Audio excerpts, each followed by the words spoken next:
Clandestino. I cannot go forward, I cannot return. And the land in front don't want me. Look, the land behind me burn. I am stranded on the sea with an unknown. Il y a des styles bandes peut-être derrière. Ah oui, c'est toute la musique de la Trinidad. Ouais, c'est génial. Les alternatives au papier d'aluminium pour cuisiner, c'est possible aujourd'hui de se passer de papier. Alors, le papier d'aluminium, il y aurait peut-être des risques pour notre santé, mais surtout, ça pollue et ça fait énormément de déchets. Donc, le papier aluminium, le film étirable, qui pose problème. Ah, bah oui, avec la chaleur, exactement. Bien, il y a des produits toxiques à l'intérieur et parfois il y a même du bisphénol, le fameux bisphénol A. Donc aujourd'hui, on revient sur ces produits qui nous ont vraiment facilité la vie parce que c'est quand même très pratique quand vous avez un aliment que vous voulez mettre au réfrigérateur, vous mettez votre papier d'alu dessus. Même au réfrigérateur, même si l'alu n'est pas au contact des aliments, non. Si, apparemment, d'après les études, d'après l'INSERM, d'après beaucoup de chercheurs, il y aurait exactement des émanations et ça rentrerait dans l'aliment et vous ingérez l'aliment et ça rentre dans le corps. Donc aujourd'hui, au-delà de l'aspect santé, il y a aussi l'aspect pollution et ça fait énormément de déchets. Donc il y a deux nouvelles alternatives qui sont éco-responsables et surtout, vous allez consommer plus intelligemment. Ça va peut-être au départ vous coûter un tout petit peu plus cher, mais à l'arrivée, vous allez être gagnant à la fois sur vos nombres de déchets et à la fois sur votre santé. Regardez. Pointés du doigt pour leurs impacts néfastes sur notre santé et sur l'environnement, l'aluminium, le film plastique et le papier sulfurisé n'ont plus la cote en cuisine. Alors pour les remplacer, Camille a choisi des produits éco-conçus et durables. Voici ses astuces.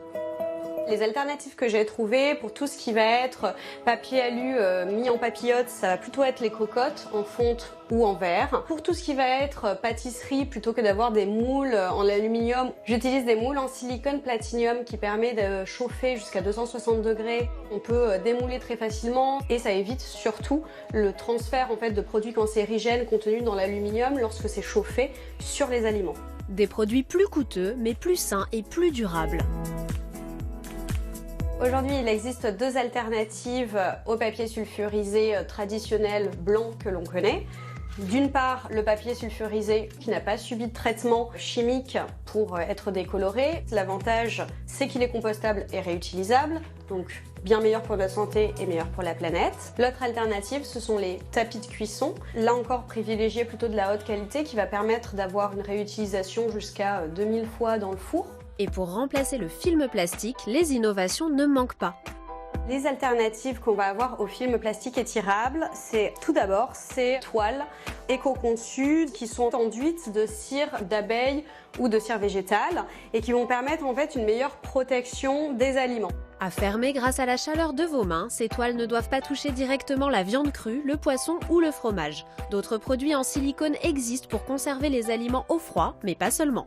Quand on veut réchauffer quelque chose, on va poser ce couvercle sur un plat, ça va faire un petit effet ventouse qui va permettre en fait d'être vraiment très adhérent. Ces produits ont un coût, mais leurs vertus sont incontestables. L'avantage par rapport au film plastique, c'est qu'il n'y a pas de transfert des composants du plastique qui sont des perturbateurs endocriniens comme le bisphénol A par exemple. Et en plus, ce sont des solutions qui sont réutilisables, donc du coup ça ne crée pas de déchets. Ces nouveautés se trouvent sur Internet, mais aussi de plus en plus dans les commerces. On est sur une tendance forte, que ce soit sur des clients habitués à ce genre d'environnement du zéro déchet, ou que ce soit une clientèle plus large qui est intéressée. Ce sont des produits qui sont un petit peu plus chers au début à l'acquisition, mais qui, in fine, vont coûter moins cher aux consommateurs.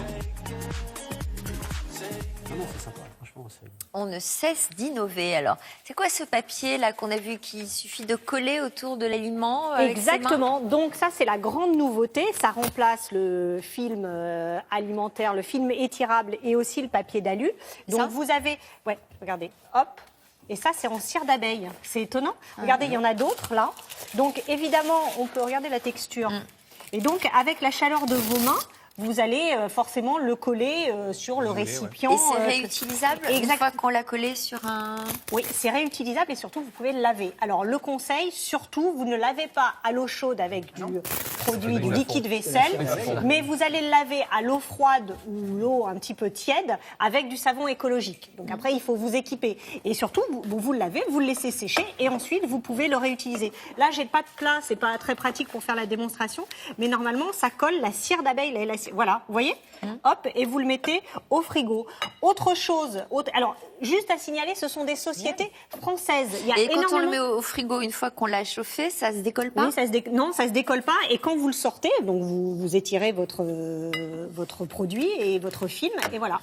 Voilà, c'est pas mal, hein. Et surtout, vous le lavez, attention pas avec du liquide vaisselle, à l'eau froide avec du savon écologique. Et les colorants, là, sont pas nocifs? Il n'y a rien, non, c'est tout végétal, enfin, c'est de la cire d'abeille. Il y a plusieurs modèles ou pas? C'est du coton bio, oui, ils ont fait une impression, mais c'est que du bio, c'est du coton bio avec de la cire d'abeille. Donc, par exemple, celui-ci, regardez Sophie, il n'est pas coloré celui-là. Et ça s'achète où? Alors, ça s'achète sur le net et dans les magasins spécialisés, et ce sont des sociétés françaises. Juste, je termine sur le silicone pour vous montrer la différence. Oh, c'est pas grave, ça tombera pas de plus bas. Le silicone. Le silicone ou le silicone. Non, le silicone, ça fait la fille. C'est moi, le silicone. Je mets du silicone. Alexandre rigole tout seul dans sa boîte. Juste, il vous faut... Alors, le silicone est très controversé. Il faut aujourd'hui que vous achetiez du silicone platinium.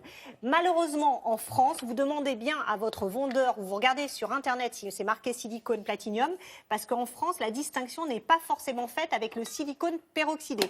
Quand vous allez en boutique, la différence est simple. Vous pincez votre plaque de cuisson ou votre moule en silicone, et si une marque blanche apparaît, c'est que c'est du mauvais silicone, c'est du silicone peroxydé et non du silicone platinium. Voilà. Voilà.